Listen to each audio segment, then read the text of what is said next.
El senador radical Cimadevilla está con nosotros, es clave en la situación de los fiscales. En realidad, si queremos hablar de Gils Carbó, no podemos dejar de hablar con Mario Cimadevilla porque fue uno de los pocos senadores que se negó a votar en positivo el pliego en el Senado de la Nación. Yo les quiero decir que estábamos todos recontrafelices que estaba Gils Carbó porque le sobraban antecedentes, porque por peso propio, como dije recién, y además porque veníamos del horror de lo que había sido toda la exposición en la comisión de reposo, que no se sostuvo, cayó por peso propio, pero ella entró por peso propio. Sin embargo, usted, bueno, luego, a posteriori, usted le hizo una denuncia penal por irregularidades en el nombramiento de fiscales. ¿Pero por qué usted no apoyó el pliego? Porque si bien, como decís, ella había sido solvente al responder sobre cuestiones de derecho, había sido también muy reticente ante algunas preguntas que yo le había hecho sobre temas que eran urticantes y preocupantes para el poder. Cuando uno le preguntaba sobre la ley de medios, sobre papel prensa, sobre el tema de la coparticipación, sobre la publicidad oficial, siempre las respuestas eran evasivas. Y cuando uno insistía en que quería una respuesta concreta, se amparaba en una limitación funcional que el procurador no tiene, diciendo, bueno, que ella iba a opinar si el expediente le llegaba a sus manos, que no quería preopinar ahora. Y yo le decía, mire, usted no es como los jueces, usted va a ser parte en el expediente, usted puede opinar. Si usted estuviera acá para juez, yo podría entender su respuesta para que después no sea recusada. Pero no en este caso, usted tiene que responder. Claro. Y no respondía. Esto me llevó a desconfiar. Pero, por ejemplo, en el caso de la ley de medios, yo pensando, ¿no?, en el contexto en el cual fue nombrada Gils Carbó, si yo hubiera estado en la piel de ella también, tal vez hubiera dicho lo mismo, por el hecho de que si hubiera dicho estoy en contra, parecía como, me paga Clarín. Y si estoy a favor, entonces estoy a favor del gobierno, porque está todo tan polarizado, como recién hablábamos. Por cualquiera de las dos respuestas que hubiese dado, si hubiese hecho esa especulación, no podría ser procuradora. Ni juez tampoco. ¿Por qué no? Porque tendría que decir lo que corresponde, y sostener lo que corresponde, le importa a quien le importe, o no le importa a quien no le importe. O tal vez no tenía estudiado Porque a fondo el tema. si va a ir a, que es lo que yo creo que hizo, Sí. se va a ir a medir las respuestas en función de a ver con qué congraciarse, y estaría actuando mal. No, pero estamos siempre, digamos, yo como periodista incluso mido cada una de mis palabras. No es lo mismo el contexto que yo tengo ahora, el contexto que había en la época de Menem, cuando empecé en el periodismo, por ejemplo. ¿Por qué? Porque sé que al otro día cualquier palabra se puede llegar a tomar en mi contra, porque tengo que ser clara en lo que quiero decir. De pronto, cuando en la década del 90 yo podía opinar de un tema y había todo un consenso generalizado de lo que estaba hablando. Ahora está todo tan dividido, estamos todos tan en la mira, tal vez por suerte, que de pronto tenemos que recontraclarar un tema o evitar hablarlo o hablarlo en un momento en donde tengamos el espacio para explicarlo. No sé si era ese momento. Sí, pero más allá de las palabras yo creo que defendemos valores, ¿no? Sí. Cuando nos expresamos, en definitiva, estamos defendiendo posiciones, estamos defendiendo valores. Yo creo que esto es lo que vale, ¿no? Más allá de cómo nos expresemos, qué es lo que defendemos. Y a mí me da la impresión de que esta mujer no estaba defendiendo la imparcialidad con la que tenía que actuar, sino estaba más predispuesta a congraciarse con el poder. De hecho, después lo mostró.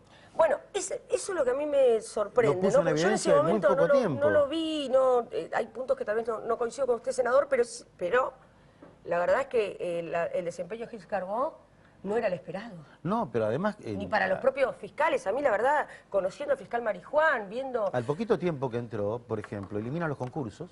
Sí, aclaremos que los fiscales, para ser designados, tienen un procedimiento parecido al de los jueces, porque también necesitan los fiscales garantías e independencia para investigar. Y que Gils Carbó, sepan ustedes que es la jefa de todos los fiscales, exactamente, ¿no? Eliminó los concursos, se sentó en la máquina a escribir y empezó a dictar resoluciones nombrando fiscales ad hoc.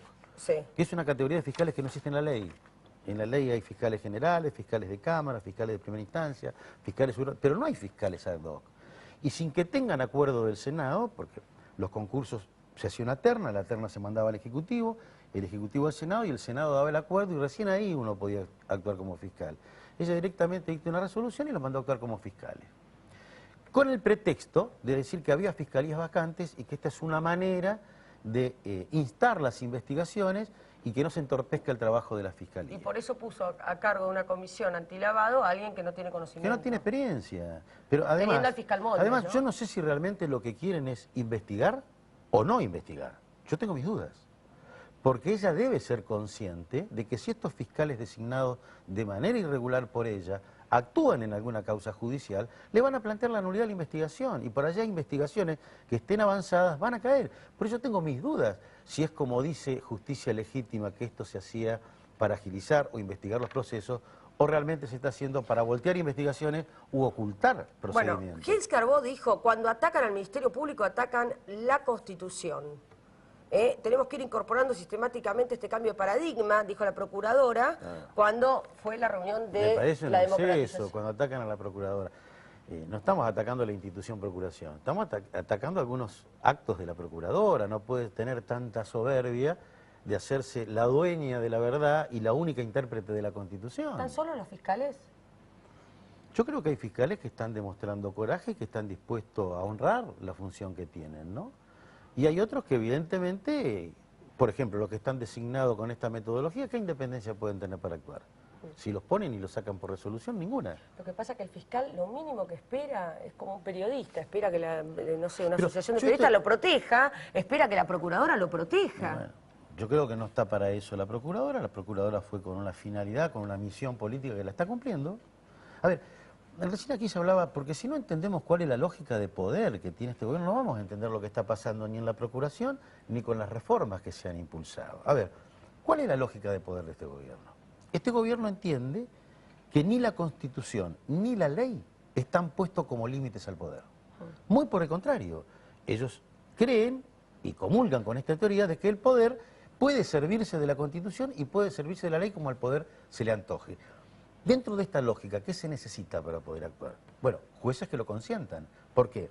Porque precisamente cuando uno vulnera la ley o rompe la Constitución, es el juez el que vuelve a restablecer el equilibrio de la ley. Claro. Entonces tengo que avanzar sobre la composición del Consejo de la Magistratura para poder nombrar los jueces que me permitan actuar con esta lógica y desplazar a los que me la quieran impedir. A esta lógica de poder corresponde también los tribunales de casación. ¿Por qué? Claro. Porque la Corte, que no le es dócil, yo la saco del medio, le resto protagonismo, si pongo antes una instancia intermedia de casación, Amplío. que a su vez Todas es la que me va a habilitar o no después el paso a la Corte. Y por si fuera poco, ¿qué necesito? Que el ciudadano común, que el ciudadano de a pie, que pueda sentir alguno o ver algunos de sus derechos vulnerados y con una medida de no innovar, parar los efectos arbitrarios de un acto, yo le saco también esa posibilidad. Con eliminando las medidas cautelares. Y acá está la frutilla del postre. La Procuración, que es el organismo creado por ley para demandar la vigencia de la ley, para demandar la vigencia de la Constitución, pongo una persona que es cómplice en todos estos procedimientos.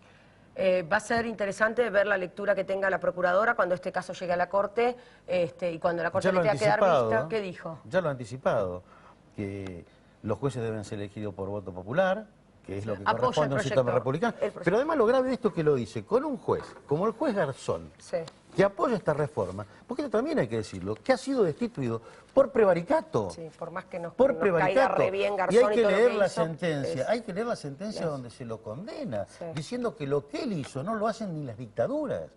Como él había violentado el derecho de defensa, ni siquiera los gobiernos dictatoriales lo habían hecho. Senador Cimadevilla, gracias. No ha sido un no va a gusto ser la última vez que lo voy a ver porque este tema recién está comenzando y creo que hoy dio un paso adelante hacia todo lo que sea el debate sobre el tema de la reforma judicial con las declaraciones del doctor Lorenzetti. Gracias.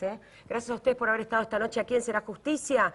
Van a tener las novedades del fallo de Mar del Plata y de San Nicolás y de todo lo que va pasando, obviamente en serajusticia.net, www.serajusticia.net. Chao.